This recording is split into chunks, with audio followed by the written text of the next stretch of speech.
On s'est arrêté ici pour voir au cœur de l'appellation les différentes formes de mosaïques paysagères que l'on peut trouver avec la présence des vignes assez conséquentes dans cette plaine, mais aussi d'autres espaces de nature, des arbres, des zones herbagées, des morceaux de garrigues.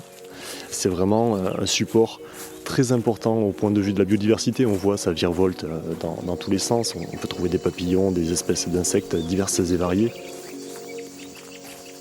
Là, on en est à la fermeture de la grappe, c'est-à-dire que la grappe est formée, les raisins grossissent. Tout le travail de printemps, qui est le gros du boulot pour amener une belle récolte, il est fait. On se retrouve ici avec le Grenache, qui est un cépage qui a fait vraiment souche dans le sud de la France. Sur la gauche, c'est peut-être aujourd'hui la plus vieille Syrah de toute la région encore en vie.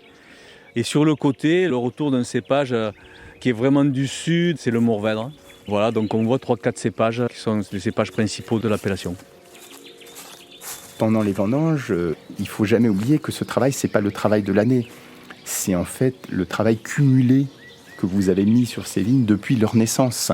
C'est toutes ces décennies d'attention qui leur permettent de s'adapter à leur environnement, mais qui leur permettent aussi de vous répondre de manière positive.